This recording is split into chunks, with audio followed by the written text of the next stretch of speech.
Welcome to pen drive study. இன்றைக்கி நம்ம வரப்போகிற டிஎன்பிஎஸ்சி குரூப் 4 எக்ஸாமுக்கான இம்பார்ட்டன்ட் பிடிஎஃப் கம்ப்ளீஷன் பார்த்துட்ருக்கோங்க. ஆல்ரெடி நம்ம ப்ரீவியஸ் இயர் கொஸ்டின்லாம் பார்த்துக்கிட்டு இருப்பீங்கன்னு நம்புகிறேன். நான் ரிவிஷன் ஸ்டேஜில் topic wise mental ability, Thirukkural, reasoning, பொது தமிழ் எல்லாமே டாபிக் வைஸ் இருக்கும். அதை நீங்கள் கோத்ரூ பண்ணியிருப்பீங்க நான் நம்புகிறேன். இனிமேல் நீங்கள் கரண்ட் அஃபேர்ஸ் பார்க்காம போயிடாதீங்க. கண்டிப்பாக கரண்ட் அஃபேர்ஸ்லேருந்து கொஸ்டின் இனிமேட்டு வரலாம். இது வரைக்கும் குரூப் 1 கூட அவ்வளோக்கு வரல. பட் இப்போலேருந்து தான் அவங்க அப்டேட்டட் சிலபஸ். குரூப் 4 தான் மெயின்.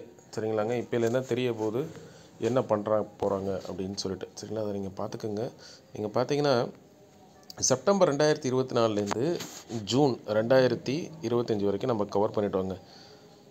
கரண்ட் அஃபேர்ஸ்னால் ஒன்றும் இல்லை, டெய்லி வர நியூஸ் பேப்பர்லேருந்து இந்த அரசியல் செய்திகள், சினிமா செய்திகள், இந்த மர்டர், ஆக்சிடெண்ட்ஸ், அது மாதிரி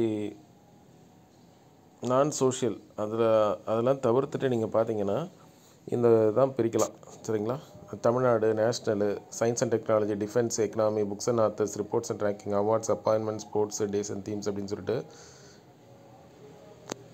இப்போ நம்ம எப்படி அப்ரோச் பண்ணியிருக்கோன்னா இதுலேயும் ப்ரீவியஸ் இயர் கொஸ்டினை கொண்டு வரும். சரிங்களா, பிளாங்காக தமிழ்நாடு ஸ்டேட் நியூஸ் படிங்க, நேஷ்னல் நியூஸ் படிங்க, டிஃபென்ஸ் நியூஸ் படிங்கன்னா இது வரைக்கும் எப்படி டிஎன்பிஎஸ்சி கேட்டிருக்காங்க அப்படின்றது உங்களுக்கு தெரியணும். அப்போ தான் அதில் வந்து ஒரு கிளாரிட்டி இருக்கும். சரிங்களாங்க. சரி, இப்போ நீங்கள் பாருங்கள், இந்த தமிழ்நாடு நியூஸ் வந்து இப்படி தான் இருக்கும். நான் குரூப் 1 நடந்த கொஸ்டின்ஸ் வரைக்கும் கூட அப்டேட் பண்ணிட்டேன். ஃபஸ்ட் எடுத்தோடனே ப்ரீவியஸ் இயர் கொஸ்டின்லாம் இருக்கும். சரிங்களா, தமிழ்நாடு நியூஸை பொறுத்த வரைக்குங்க இப்போ இந்த குரூப் 1 எல்லா ஸ்கீம்ஸ் பற்றி தான் கேட்டிருந்தாங்க நிறைய. அது சமீபத்தில் விவாதம் கூட வந்துச்சு, இது டிஎம்கே தேர்தல் இருக்கியா அப்படின்னு சொல்லிட்டு. அப்படி கிடையாது, அது அவங்களோட ஸ்கீம்ஸ், அவ்வளோதான். சரிங்களா, நம்ம வந்து எக்ஸாமில் எப்படி மார்க் ஸ்கோர் பண்ணுறது அப்படின்னு தான் பார்க்கணுமே வச்சு மற்றது நமக்கு தேவையில்லை. சரிங்களாங்க, இந்த பார்த்துக்குங்க. அதுக்கு அப்படியே தொடர்ந்து இது வரைக்கும் நடந்த அந்த September to June current affairs இது இருக்குது. இந்த பக்கம் இங்கிலீஷு, இந்த பக்கம் தமிழ் படிச்சுக்கோங்க. எல்லாமே முக்கியம்தான். நான் ஆல்மோஸ்ட் எல்லாத்தையும் கவர் பண்ணிட்டேன். இது வரக்கூடிய டிஎன்பிஎஸ்சி அண்ட் டிஎன்யூஎஸ்ஆர்பி எக்ஸாம்ஸ்க்கு நீங்கள் பயன்படுத்திக்கலாம். சரிங்களாங்க, இதே மாதிரி தான் எல்லா பிடிஎஃப்பும் இருக்கும். ப்ரீவியஸ் இயர் கொஸ்டின் என்ன கேட்குறாங்க அப்படின்றத டிஎன்பிஎஸ்சி அவங்க பேட்டர்னை மாற்றவே இல்லை.